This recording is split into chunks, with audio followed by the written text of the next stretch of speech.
সবাই যখন মৃত্যুটাকে ভীষণ ভয় পায়, আমি তখন হাসতে হাসতে আল্লাহর কাছে ভীষণ সন্তুষ্টি নিয়ে পৌঁছতে চাই যে আমি একটা ন্যূনতম ওই জীবনটা লিড করতে পারলাম, যে আমি একটা ইনসাফের হাসি নিয়ে আমি আমার আল্লাহর কাছে পৌঁছতে চাই। সুতরাং আগামী 50 বছর বাঁচলাম, কোনো ইম্প্যাক্ট তৈরি হলো না আমারে দিয়ে, দেশের জন্য, রাষ্ট্রের জন্য, উম্মার জন্য, জাতির জন্য। কিন্তু আমি ধরেন 5 বছর বাঁচলাম, সেটার মধ্য দিয়ে যদি আগামী 50 বছরের ইম্প্যাক্ট তৈরি হয়, তাহলে অনেকদিন বেঁচে থাকায় কি সাফল্যের বলেন? শহীদ প্রেসিডেন্ট জিয়াউর রহমান কয়টা দিন বেঁচেছেন, কিন্তু ভাবেন আজকে পর্যন্ত উনি আমার অনুপ্রেরণা। হাঁটতে হাঁটতে আমার পা ফুলে যায়। আমি, আমার টিম সেদিনকে ব্যাগের মধ্যে জুতো নিয়ে তারপরে একটা শপিং মলে ঘুরছিলাম, মানে পা ফুলে গেছে, পা জুতোয় ঢুকাতে পারছিলাম না। তো জিয়াউর রহমানের একটা ওনার গল্প মনে পড়ছিল, যিনি মাইলকে মাইল যখন হাঁটতেন ওনার সাথে স্টাফদের পা ফুলে যেত, কিন্তু ওনার তো আর্মি ট্রেনিং আছে। তখন তাকে বলতো যে স্যার আপনার তো আর্মি ট্রেনিং, আমরা তো আর পারি না। এই জন্য ওনাকে মানুষ রাখাল রাজা বলতো। তা আমরাও সারা বাংলাদেশের 56,000 বর্গমাইলে হাঁটতে চাই, আমরা ইনসাফের চাষাবাদ করতে চাই, একটা স্বাধীন সার্বভৌমত্বের সততার বাংলাদেশ তৈরি করতে চাই। আল্লাহ যে কয়দিন হায়াতে রাখবেন এই লড়াইটা করব। যেদিন নিয়ে যাবেন আমি স্বপ্ন দেখে যেতে চাই, আমি আমাদের এমন টিম, আমি আমার সন্তানকে রেখে যেতে চাই, আমার মৃত্যুর পরে যেন এই লড়াই বন্ধ না হয়, এই লড়াই যেন বাংলাদেশে কিয়ামত পর্যন্ত জারি থাকে।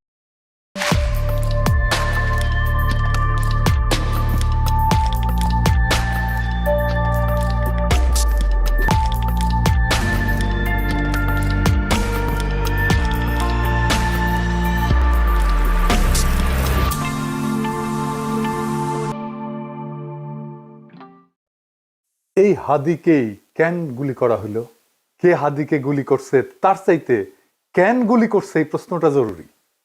হাদি বর্ষা বিপ্লবের মধ্যে দিয়ে গড়ে ওঠা তরুণ এবং বিপুল সম্ভাবনাময় এক রাজনৈতিক নেতা।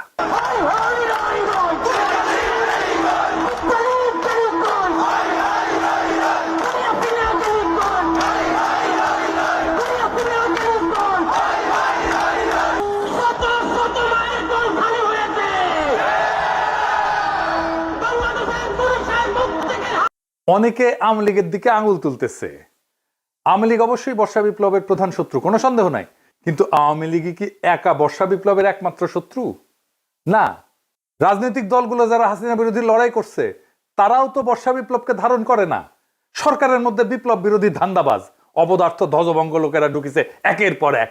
প্রফেসর ইউনূস নিজের বউয়ের ডাক্তাররা ঢুকাইছে মন্ত্রী পরিষদে, বন্ধুর পোলারে ঢুকাইছে, তার গ্রামীণ ব্যাংকের লেসপেন্সার সব ঢুকাইছে, পলিটিক্যাল পার্টিগুলো তাদের নিজেদের লোকদেরকে ঢুকাইছে, এবং বেশিরভাগই অপদার্থ। না আছে এদের ম্যানেজমেন্ট স্কিল, না আছে পলিটিক্যাল নলেজ, না আছে সদিচ্ছা, না আছে শরীরে জোর। আওয়ামী লীগ অস্ত্র কিনে সশস্ত্র যুদ্ধের ডাক দিছে, অস্ত্র কিনে যুদ্ধ করার কথা ঘোষণা দিছে, একবার না বারবার জেনেভায় যায় প্রকাশ্যে দিছে। দেখেন একের পর এক দেখান এইটা সেন। হোয়াটএভার ইট ইজ, আমাদের কথা হচ্ছে যে আমাদের এই সংগ্রাম লড়াই অব্যাহত রাখতে হবে, এই এদেরকে এখান থেকে উৎখাত করতে হবে। আর আমি সবসময় পার্সোনাল ক্যাপাসিটিতে একটা কথা বলি, সেটা হচ্ছে যে সশস্ত্র সংগ্রাম ইজ দ্য অ্যান্সার। হয়তোবা বাংলাদেশ আওয়ামী লীগ এই নীতিতে হয়তো এখনো যায়নি, কিন্তু ব্যক্তিগতভাবে আমার ক্যাপাসিটি হচ্ছে যে we have to take up arms এবং we have to resist ourself, because আমাদেরকে খুন করছে, আমাদেরকে পাল্টা লড়াই অব্যাহত করতে হবে, এবং এটাই হচ্ছে আমাদের স্ট্যান্ড। আমার কাছে মনে হয় ব্যক্তিগতভাবে আমার স্ট্যান্ড। দেখেন আর একটা দেখান, অস্ত্র হাতে নেওয়া ছাড়া, গেরিলা যুদ্ধ ছাড়া এই রাজাকারদের বিরুদ্ধে জেতা যাবে না। আমি আবারও আপনাকে বলি যে সশস্ত্র সংগ্রাম, গেরিলা প্রস্তুতি, এগুলো আমাদের জন্য জরুরি এবং সেটা আমাদেরকে ভাবা শুরু করা উচিত। আমি মনে করি বাংলাদেশ আওয়ামী লীগের এসব পুতু রাজনীতি করার সুযোগ নাই। আমরা দেখব যদি ভালোই ভালোই কাজ হয় হবে, কিন্তু দেশ যদি এইভাবে পাকিস্তানের দিকে চলে যেতে থাকে, সশস্ত্র সংগ্রাম এবং আমাদেরকে এই গেরিলা সংগ্রাম বা আরেকটা মুক্তিযুদ্ধ ছাড়া আমাদের কোন রাস্তা নাই। এবার আর একটা দেখান, আমরা করতে হইলে এইখান থেকে পয়সা উঠান, আর যারা মন্ত্রী মিনিস্টার আসল বিদেশ তারাকে বলেন পয়সা দিবার জন্য, আমরাও পয়সা দিব। অস্ত্র কিনতে হবে, আমরা যুদ্ধ করতে হবে মাঠে।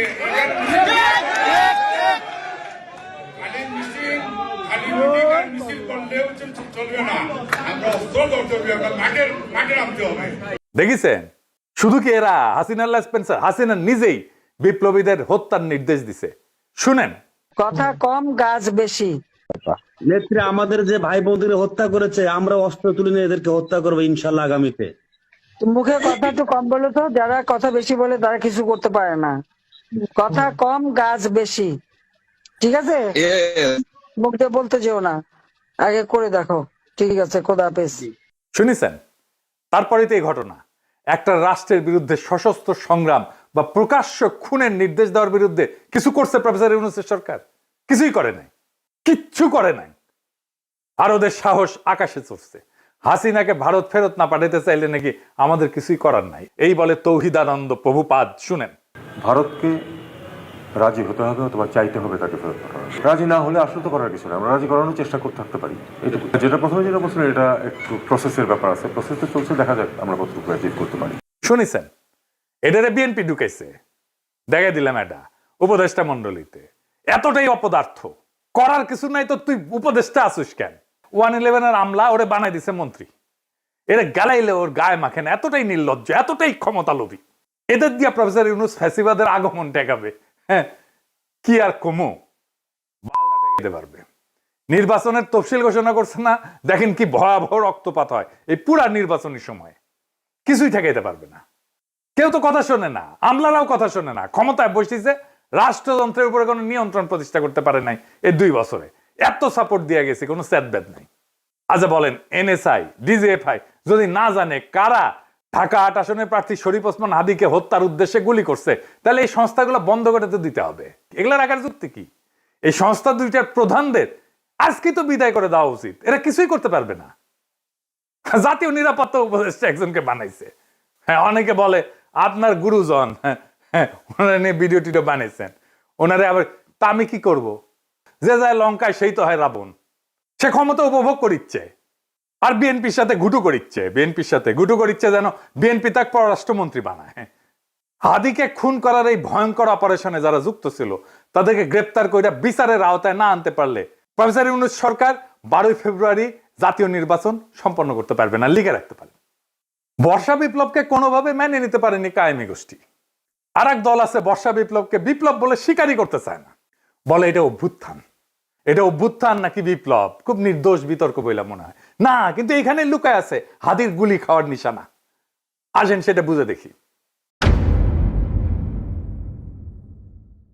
এক শ্রেণীর জাউরা আছে, দেখবেন বলবে আইসে আমি সহ কয়েকজন নাকি দেশটারে অস্থির করে রাখছি। বিপ্লবের পরে কোনো দেশ সুস্থির হয় না, কখনো হয় না। বিপ্লবের ইতিহাসে এটা নাই। সুস্থির করার জন্যই বিপ্লবী সরকার লাগে। অভ্যুত্থান আর বিপ্লব এক জিনিস না। আমি যদি বাঘরে বিলাই ভেবে ম্যানেজ করি তাহলে বাঘ বাঁচবে নাকি বিলাইয়ের সার্ভিস আদর পাবো আমি? কোনোটাই তো হবে না। এই বিপ্লব না অভ্যুত্থান, এই জিনিসটা বুঝার ভুলের এই খেসারত জাতিকে দশকের পর দশক দিতে হবে। আমি বলে দিলাম, আমি পরিষ্কার করে বুঝাই বলি কেন অভ্যুত্থানের পরে দেশ দ্রুত স্বাভাবিক হয় আর কেন বিপ্লবের পরে দেশ দীর্ঘদিন অস্থির থাকে এবং কেন বিপ্লবের সঙ্গেই প্রতি বিপ্লব জন্ম নেয় কিন্তু অভ্যুত্থানের পরে প্রতি বিপ্লব জন্ম নেয় না। আসেন সেই জিনিসটা বুঝে দেখি। অভ্যুত্থান মানে কি? অভ্যুত্থান মানে ক্ষমতার হস্তান্তর, রাষ্ট্রের রূপান্তর না। ক্ষমতা এক হাত থেকে আর এক হাতে যাবে, রাষ্ট্র বদলাবে না। অভ্যুত্থানে বদলায় কে শাসন করবে, কিন্তু বদলায় না রাষ্ট্রের কাঠামো, আইন, আদালত, ব্যুরোক্রেসি, সেনাবাহিনী, তার কর ব্যবস্থা, আন্তর্জাতিক চুক্তি। এই জন্যই আমরা ভারতের সাথে হাসিনার কর চুক্তি বাতিল করতে পারি নাই। এই কারণে অভ্যুত্থানের পরদিন ব্যাংক খুলে যায়, অফিস চলে, পাসপোর্ট ইস্যু হয়, কোর্ট বসে, বিদ্যুৎ আসে, রাষ্ট্র কাজ করে। কারণ রাষ্ট্র তখনও জীবিত থাকে, শুধু চালক বদলায়। আর 2024 বর্ষা বিপ্লবে কি হয়েছে এটা চিন্তা করে দেখেন। থানা ফাঁকা হয়ে গেছে, পুলিশ নাই, পালায় গেছে। আদালত ফাঁকা হয়ে গেছে, বিচারপতিরা পালায় গেছে, প্রধান বিচারপতি সহ। হয় নাই? বিপ্লব মানে কি? বিপ্লব মানে শুধু শাসক বদল না। বিপ্লব মানে কে শাসন করবে, কেন শাসন করবে, কিভাবে শাসন করবে, কোন আইনে, কোন নৈতিকতায়, সব প্রশ্ন নতুন করে তোলে, নতুন করে ফয়সালা হয়। হান্না আরেন্ট বলছিলেন যে ইংরেজিতে লিখেছে, ইংরেজি যেহেতু লিখেছে ঠিকই লিখেছে, তাই না আমি বাংলা কইরা বলি। বিপ্লব মানে নতুন কর্তৃত্ব তৈরি করা, নতুন কর্তৃত্বকে প্রতিষ্ঠা করা। বিপ্লব মানে পুরনো বৈধতা ধ্বংস, নতুন বৈধতাকে আনা। নতুন বৈধতা আনতে হয় বিপ্লবী সরকার দিয়া। সে বিপ্লবী সরকার যদি আপনি না করেন, আপনার বৈধতা, আপনার কন্ট্রোল, আপনার নিয়ন্ত্রণ, আপনার অথরিটি দাঁড়ায় না। প্রফেসর ইউনূসের অথরিটি দাঁড়ায়নি, এই জন্যই দাঁড়ায়নি। কেন হয় প্রতি বিপ্লব হয় বিপ্লবের পরে? কারণ বিপ্লব কাউকে না কাউকে বলে তোমার দর্শন ভুল, তোমার আদর্শ ভুল, তোমার বিশ্বাস ভুল, তোমার সম্পত্তি অবৈধ, তুমি দেশের শত্রু, তুমি জনগণের শত্রু। তাই যখন কেউ সব হারায় তখন সে লড়াই করে। অভ্যুত্থানে কেউ সব হারায় না, বিপ্লবে অনেকে সব হারায়। বিপ্লবে আওয়ামী লীগের সব হারানোর কথা ছিল, ভারতের সব হারানোর কথা ছিল, হারায় নাই, সব রক্ষা করা হয়েছে। তাই প্রতি বিপ্লব জন্মায় বিপ্লবের গর্ভেই। বিপ্লবী সরকারের দরকার পড়ে প্রতি বিপ্লব থেকে বিপ্লবকে রক্ষা করার জন্য। ইতিহাসে দেখেন, ইতিহাস কি বলে, শ্রীলঙ্কা তো প্রেসিডেন্ট পাশে দখল করে ফেলছিল না জনতা, ওইটা অভ্যুত্থান ছিল, দেশটা সুস্থির হইতে সময় লাগেনি। নেপালও কি হয়েছে, তাই হয়েছে না, নেপাল সুস্থির হয়ে গেছে না, সময় লাগেনি, কারণ ওইটাও অভ্যুত্থান ছিল। বাংলাদেশ সুস্থির হচ্ছে না কেন? কারণ আমরা সেই গুরুত্বপূর্ণ সত্যটা এড়াই গেছি যে বাংলাদেশে একটা বিপ্লব হয়েছে এবং বিপ্লবের পরে অস্থিরতা থাকে, সেটাই স্বাভাবিক। কিন্তু সেই অস্থিরতা কতদিন থাকবে সেটা নির্ভর করে একটাই বিষয়ের উপরে, নতুন সরকার কতটা পূর্ণাঙ্গভাবে বিপ্লবী। আমরা সেটাকেই বলছিলাম বিপ্লবী সরকার।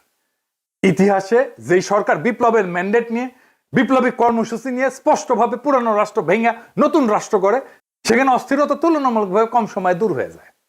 কারণ সেখানে থাকে ক্ষমতা স্পষ্ট কেন্দ্র, আদর্শিক এবং রাজনৈতিক পরিচ্ছন্নতা। আর এইখানে না ঘরকা না ঘাটকা, বলে রাষ্ট্র সংস্কার করব, আর সব পুরানো কিছু সবকিছু রেখে দিচ্ছে। রাশিয়ায় 1917 সালে বিপ্লব হয়েছে, অস্থিরতা ছিল কিন্তু দ্রুত নিষ্পত্তি করে ফেলছিল বলশেভিকরা। অস্থিরতা দীর্ঘ হয়নি, যুদ্ধ ছিল কিন্তু দ্বিধা ছিল না। চীনেও কমিউনিস্ট সরকার পুরনো রাষ্ট্রের সঙ্গে আপোষ না করে নতুন রাষ্ট্র গড়ে তোলে। এইটাই বিপ্লবী চরিত্র, দ্রুত রাজনৈতিক স্থিতিশীলতা এনে দেয়। ভিয়েতনামও একই কথা। কর্তৃত্ব প্রতিষ্ঠা করতে হয় বিপ্লবী শক্তিকে। অন্যদিকে সরকার যেখানে না ঘরকা না ঘটকা, আধা বিপ্লবী, পুরানা এলিট আর নতুন শক্তির মধ্যে দোদুল্যমান, সেখানে অস্থিরতা লম্বা হয়। তাই হয়েছে প্রফেসর ইউনূসের সরকারে, পুরনো এলিট আর নতুন শক্তির একটা কোয়ালিশন হয়েছে। ফ্রান্সে বিপ্লব হয়েছে 1789 সালে।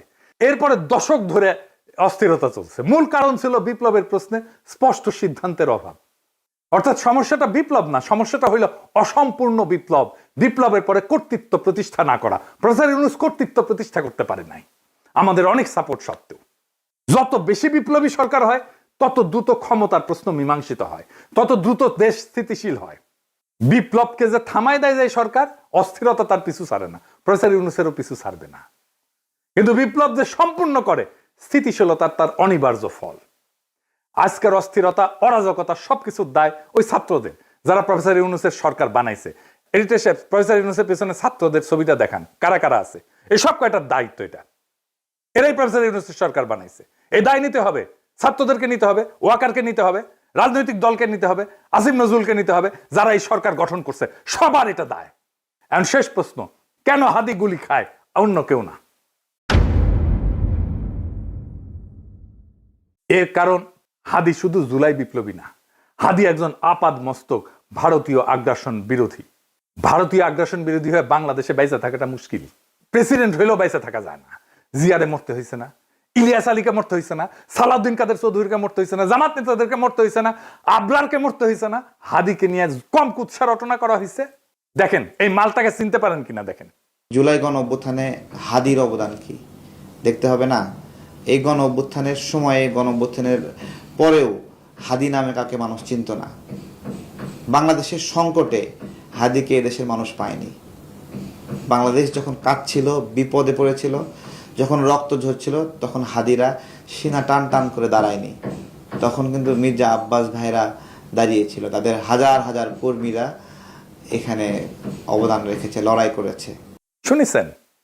শুনেছেন এই বাটপারকে বিএনপি কোলে তুলে রাখে।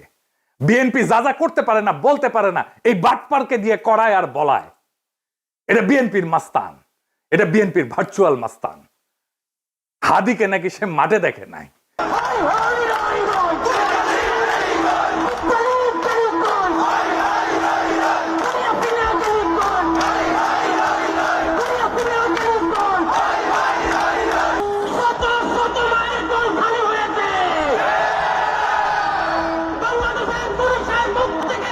ওই বর্ষা বিপ্লবের হেডমাস্টার, ওর কাছে রোল কল কইরা বর্ষা বিপ্লবের স্টেক নিতে হবে।